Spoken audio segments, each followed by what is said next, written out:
ఇరాన్పై దాడులను ఇజ్రాయెల్ రోజురోజుకు ఉధృతం చేస్తోంది. ఏకంగా ఇరాన్ సైనిక ప్రధాన కేంద్రంపై 100కు పైగా యుద్ధ విమానాలు 250కి పైగా బాంబులతో విరుచుకుపడ్డాయి. ఇప్పటివరకు సుమారు 300 ఇరాన్ రక్షణ వ్యవస్థలపై దాడి చేసి ధ్వంసం చేసినట్లు ఇజ్రాయెల్ సైన్యం ప్రకటించింది. అమెరికా, ఇజ్రాయెల్ సంయుక్త దాడుల్లో ఇప్పటివరకు 1000కి పైగా ఇరాన్ ప్రజలు మరణించారు. మరోవైపు లెబనాన్పై ఇజ్రాయెల్ దాడుల్లో 50 మంది మరణించారు. అటు ఇరాన్లో 99% ఇంటర్నెట్ సేవలు నిలిచిపోయాయి. క్షిపణులు, రాకెట్ల దాడులతో ఇరాన్ దద్దరిల్లుతోంది. తూర్పు టెహరాన్లోని అఫ్సారియా సైనిక స్థావరంపై ఇజ్రాయెల్ బలగాలు దాడులు చేశాయి. ఇస్లామిక్ రెవల్యూషనరీ గార్డ్స్ కార్ప్స్ ప్రధాన కార్యాలయం, intelligence directorate head quarters, paramilitary, అంతర్గత భద్రతా కమాండ్లోని హైకమాండ్ కీలక భవనాలపై విరుచుకుపడినట్లు ఇజ్రాయెల్ సైన్యం ప్రకటించింది. 100కు పైగా యుద్ధ విమానాల ద్వారా 250కి పైగా బాంబుల వర్షం కురిపించినట్లు తెలిపింది. ఈ వైమానిక దాడి కారణంగా భారీగా నష్టం జరిగినట్లు వెల్లడించింది. మరోవైపు ఇరాన్లోని పలు నగరాలు, ముఖ్య పట్టణాలపైకి ఇజ్రాయెల్ నుంచి క్షిపణులు దూసుకెళ్లాయి.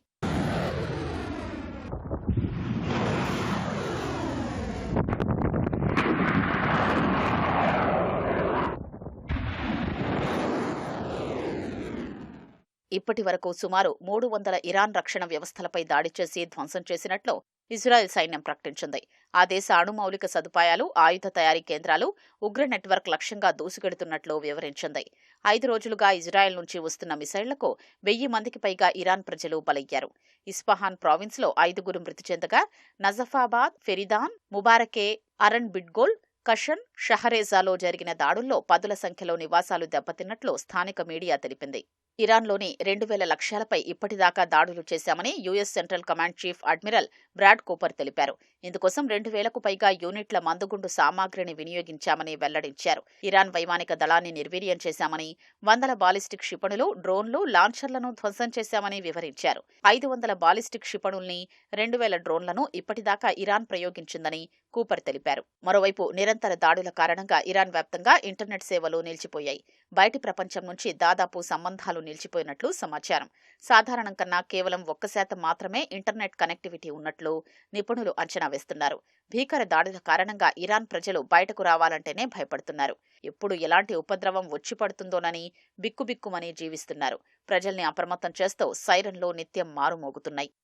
అటు లెబనాన్ పైన ఇజ్రాయెల్ దళాలు విరుచుకుపడుతున్నాయి. ఇప్పటికే లెబనాన్లో 50 మందికి పైగా మరణించగా అనేక మంది గాయపడ్డారు. బుధవారం జరిగిన వైమానిక దాడుల్లో 7గురు చిన్నారులు మరణించారని, 38 మంది గాయపడ్డారని లెబనాన్ వైద్య శాఖ తెలిపింది. గత 24 గంటల్లో 60,000 మంది ప్రజలు నిరాశ్రయులయ్యారని, వీరిలో 18,000 మంది చిన్నారులు ఉన్నట్లు తెలిపింది. వారంతా షెల్టర్లలో తలదాచుకుంటున్నట్లు వివరించింది.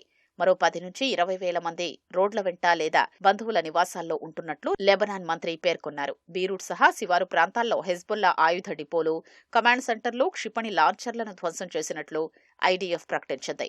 మరిన్ని దాడుల కోసం దక్షిణ లెబనాన్లో 16 గ్రామాల్ని ఖాళీ చేయించిన ఇజ్రాయెల్ ఉత్తర ప్రాంతానికి వెళ్లాలని వారికి సూచించింది. ఇజ్రాయెల్ హెచ్చరికల నేపథ్యంలో లెబనాన్తో ఉన్న సరిహద్దును సిరియా మూసివేసింది.